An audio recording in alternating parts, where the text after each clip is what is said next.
Cool. Hi, everybody. Hello.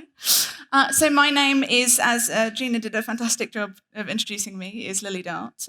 Lloyds Banking Group, if you don't know us, are a multi-brand organisation. So we have Lloyds, we have Halifax, we have Bank of Scotland, we have MBNA, we have Scottish Widows Insurance. We have got a bunch of other brands that our design system doesn't currently support, and to be honest, I don't know what all of them are.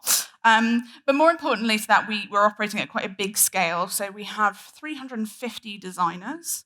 Now, that sounds like quite a lot until you remember that we have 9,000 developers offshore and on, which is, an interesting thing to design for. And getting folks to use our design system is somewhat of a mammoth effort. We're fairly early in that journey. It's probably one that's going to take 8 years or so, I would imagine. So today I want to talk about the important impact that culture and ways of working can have on the success or failure of a design system. And we've seen lots of different pockets of culture and ways of working in an organisation at that scale. There will be a 2-minute task for you to do during this talk. So if you could just grab something now that you can write a couple of words down on. I'm not going to make you talk to one another, don't worry. You just need to write down a couple of words. So your phone app, a piece of paper, something like that. And I'll carry on talking while you do that. So, as I have spent the last few years exploring design systems, and this isn't my first, there's one definition, and we've already had a few quotes from Brad today, so we might as well do a few more, that really stuck in my mind. And that's, I tend to define a design system as the official story of how your organization designs and builds digital products. Now, the interesting part of this definition for me is official. It's this word official. And it's interesting because for most of us, the difference between our official culture and our real culture, our official culture being the story that we tell ourselves about the way that we work, and our real culture being what we really do, is actually pretty big. It doesn't overlap very much. Companies say, for example, that they prioritize inclusion and diversity and accessibility and that they're customer centric and they're super agile. And then we go to work for them and we find out that there is a monoculture, there's no user research, everything's business led, and we're all doing tiny, mini, painful waterfalls all the time. So if you were to read the official story of these organizations, they would say accessibility is important to us. They would say customer experience is our top priority. But when you experience actually working for them, it's clear that these commitments are not real. So I believe that design systems work best when it looks more like this, when our official culture and our real culture is a bit more overlappy. And before I explain why, let's just do that 2-minute task. So what we're going to do now is we're going to explore where your existing culture stands on this front. So get out whichever mechanism you decided you wanted to write something down on, please. Okay, now, close your eyes. You don't have to close your eyes, but close your eyes. And imagine that you are interviewing someone for a role at your company. You get to the end of the interview and they ask, what's the team culture like here? How would you describe it? So I want you to spend 1 minute, and I am going to stand here in silence while you do that, so please do it, to just have a think about what words you might use to describe your culture in this context. So it's a formal context, it's our official story. Off you go.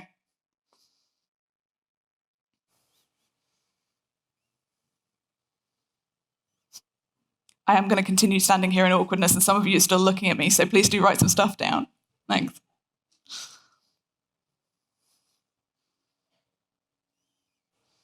If you're on the live stream, you can do this as well, by the way. I just won't be able to see you when you put your hand up afterwards.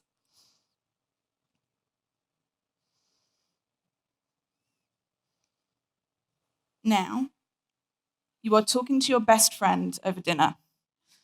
You're in a safe space. You can say whatever comes to mind, whatever has been weighing on your heart.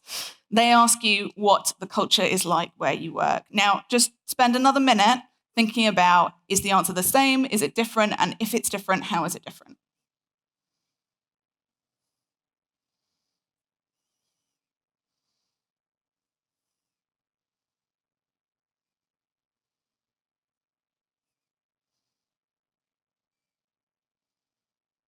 So you probably don't have a full set of answers. That's okay.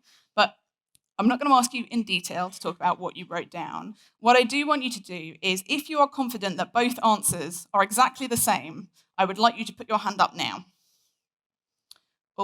Oh, I think we're at 5 people. Yep. Cool. Okay. Okay. Good. Well done, you guys. So your design systems are pretty easy. I think you can pretty much just leave the conference now. You're done. What about people who think they get mostly the same answer both times? Okay, we've got like less people. No, I wasn't expecting that. There's like 4 or 5 people that have put up their hands on that again. All right. So most of us are operating in this kind of environment, right? This is what our culture looks like. Well, why is that problematic for a design system? It's problematic because no one wants to write screw user needs in their design system as a process or way of working, right? Or you should really do accessibility testing, but we're never going to give you the budget for it, so screw that, right? Or we're really agile, but there's that team over there and they kind of don't really do what we want, so we don't really talk to them, we'll just skip them out of whatever interface we're doing. All of these are things that we do in our day-to-day or don't do in our day-to-day work context, right? But even if we wanted to go and write down and document these things, actually the stakeholders in our organizations wouldn't let us write these things down, because even though it is our way of working, they know it's wrong. They know it's bad for morale. They know it's bad for hiring, for their reputation, and it's just bad practice, right?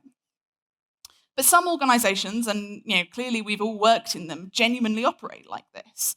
Business needs come first for them. And the gulf between reality and practice, when reality is the thing you're supposed to be documenting in your design system, makes design systems in some contexts very hard to land. So I think most times when we look at design systems that we lust after, their official culture and their real culture overlap quite a lot more. Now, I haven't personally worked for Airbnb, so this is an outside view, but I think from what I understand, it's quite a good example. They're originally a small startup, and they had an intentional culture baked into their roots, right? It was designed from the beginning. So they were focused on things like welcoming different types of people and building trust between strangers on a global stage. They're tech and design focused. They're genuinely agile and quick moving, again, because the organization was designed that way from scratch. And we can see this in what is an exceptionally good product, right? We can see their hard work and the way that they go about things. Now, what's interesting is, despite the fact they are focused on global inclusivity, that is their product, their racial diversity is actually still very sucky on the ground. So they definitely don't get the 100% overlap. I mean, I'm not saying I've ever come across an organization that has a 100% overlap, although some of you did put your hands up, so, come talk to me afterwards. But the story that they tell about themselves is not necessarily the full story of what's happening. However, inclusion is one of the 4 guiding principles of their design system. So Airbnb is used around the world by a wide global community. Our products and visual language should be welcoming and accessible. And actually, they've done a lot of really good work around digital and really interestingly, physical accessibility on their properties as well. So when we look at it on balance, while the narrative of a globally inclusive organization doesn't really add up when you start looking at their teams, their accessibility, their customer centricity, their tech centricity, their agile methodologies, they all seem to be pretty real, right? And we see that again in their products. So given that reality, given that alignment, is it really surprising that Airbnb staff are given the freedom and permission and scope to be able to build and publish amazing things like Loner, which is a collection of tools to build cross-platform design systems. And cross-platform design systems are one of those things that most of us haven't managed to make it to yet. Their customer experience at Airbnb is genuinely important to them, right? So they invest in creating products like this, while most of us are standing here from a great distance going, oh, why can't we do that in our organizations? But the reason we can't always do that in our organizations is this, right? It's because our culture, our real culture and the story that we tell about ourselves don't quite overlap. So where does that leave us for those of us who are suffering, which is most of us in this room? Well, as Sean Bent said conveniently a minute ago, if the design system goes against the grain of your company, you're going to get unstuck. So what happens when we try to build design systems against the grain of a company? Well, one example, and it was a pretty meta design system, was government. So I was working with government quite closely in an agency during the creation of the Government Digital Service. So these are the amazing folks who did gov.uk, if you're not familiar with them. So they produced the first service standard, which is this, and the service standard describes 18 points that departments of the government need to follow when they are producing their digital services. And they are assessed against them, so they can't put stuff live unless they pass on these 18 points. The problem was that most of the early assessments, and this was probably about 5 years ago now, were failures. Almost all of them were, in fact. And here are some examples of the published outcomes. So after consideration, the assessment panel has concluded that the Access to Work service is not yet on track to meet the standards. Due to time constraints, the team have not managed to do a lot of usability testing. During the assessment, some verbose and confusing content was spotted. So you can see that these products and services were found to be of pretty low quality. They had not been developed in a user-centered way, which is interesting given that you can see right there in really big letters that the first thing is understand user needs. And the second thing is do ongoing user research, and we haven't managed that either. So despite the fact they knew they were being assessed against this, it actually hasn't made any difference. And it hasn't made any difference because GDS had landed agile principles and user-centered principles into a big, old, creaky set of organizations that weren't doing anything of the sort. So from this, we can conclude that writing down a practice in your design system doesn't mean the organization is actually going to do the bloody thing. You can describe user-centered methodologies as ways of working until you are blue in the face. But your teams, if they don't believe that user-centered is the right approach, if they aren't bought into the idea it is the right way to do work, they just won't do it. So you could argue that in order to create a successful design system, you have to design with the grain, as Sean says, of your organization. Because the closer the system is to your current ways of working, the easier it will be for you and your colleagues to understand it. This is about uptake, right? But as we've established earlier, we have a problem because no one wants to write screw user needs in their design system. So sometimes you need to take a stand. Sometimes you need to create better customer outcomes by designing against the grain of how things are done. So you need to consciously design against the culture sometimes. And how do you define which one of these things you should do and when? Well, to help you to understand what with the grain and against the grain might look like in practice, I've got 3 tiny micro case studies, which will be desperately unsatisfying because I've only got about 2 minutes for each of them, but hopefully will give you a general sense. So the first thing that I want to talk about is BuzzFeed. They've largely designed with the culture of their organization.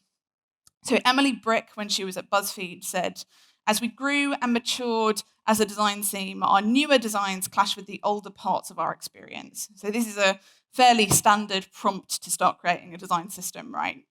And in those articles, when they start talking about their process, it's clear that many of their drivers, were actually just to make things a bit better from what currently existed. They didn't want to substantially change anything.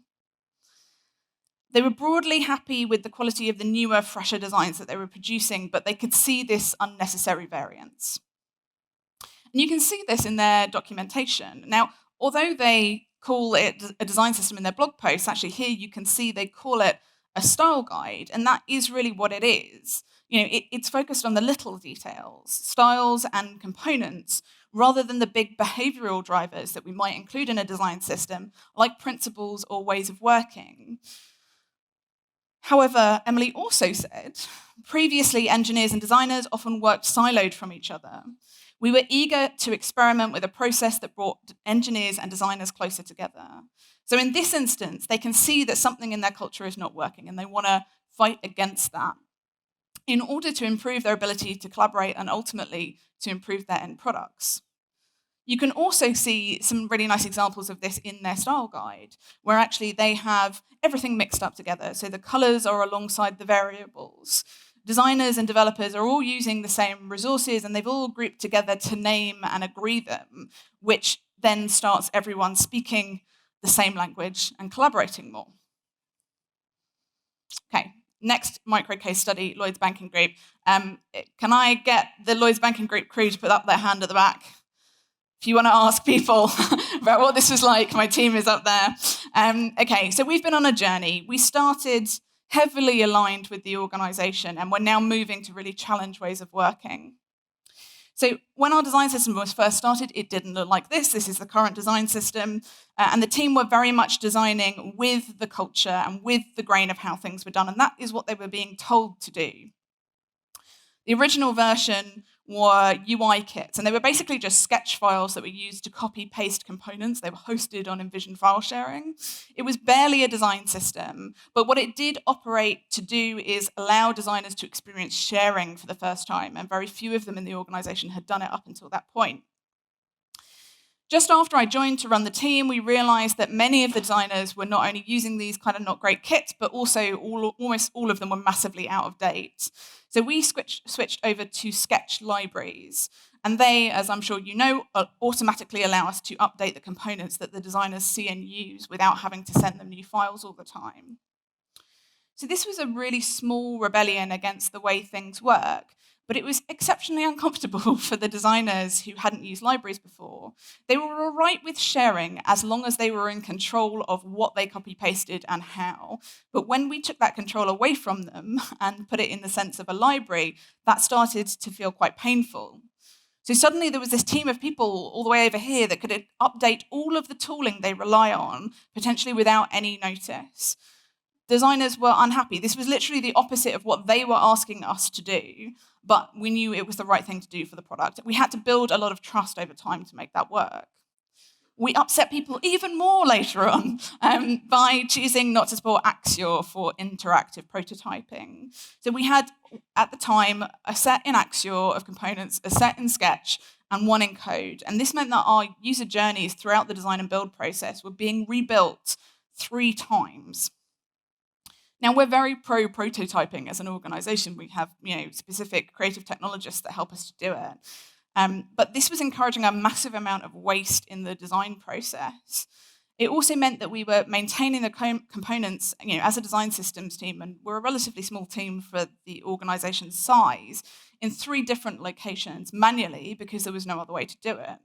Now, this was keeping us busy as a team, and it was keeping our designers in the bank busy switching between different products, but it wasn't actually adding any measurable value to our customers.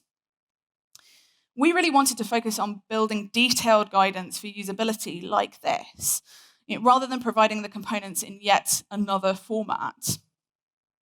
We also hoped that diverting our attention away from Axior, we would be able to spend the time with teams helping them to prototype in code, and we wanted to make that as simple as possible for them.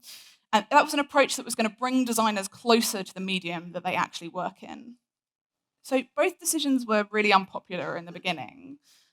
This wasn't what people were asking us for. We were trying to follow user needs rather than user asks, but we had to build a lot of trust to get it done. However, I believe that both choices are going to get us to better products in the longer term.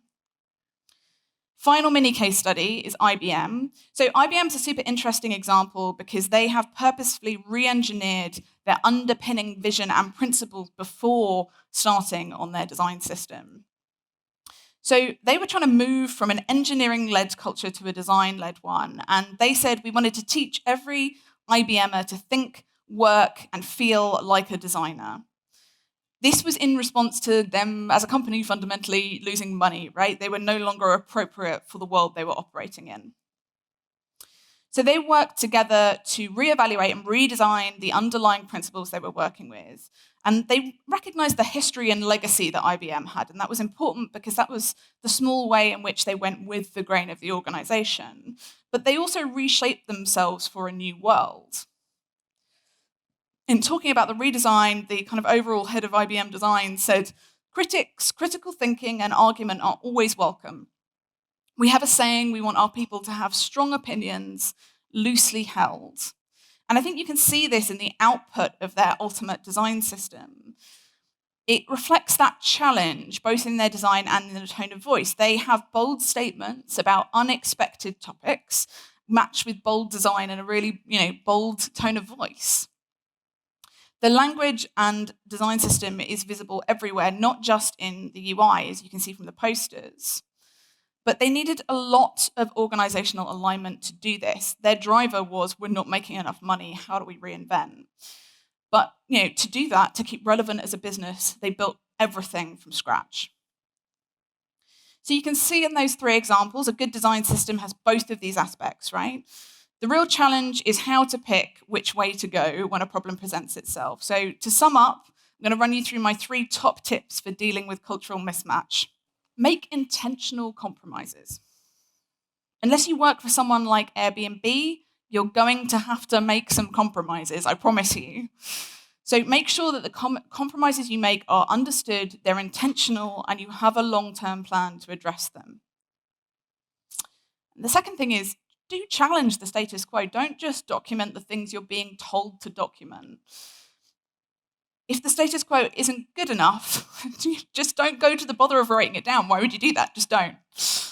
If you want your design system, however, to challenge and change that status quo, you do need to take the time to understand the reasons you are working that way in the first place.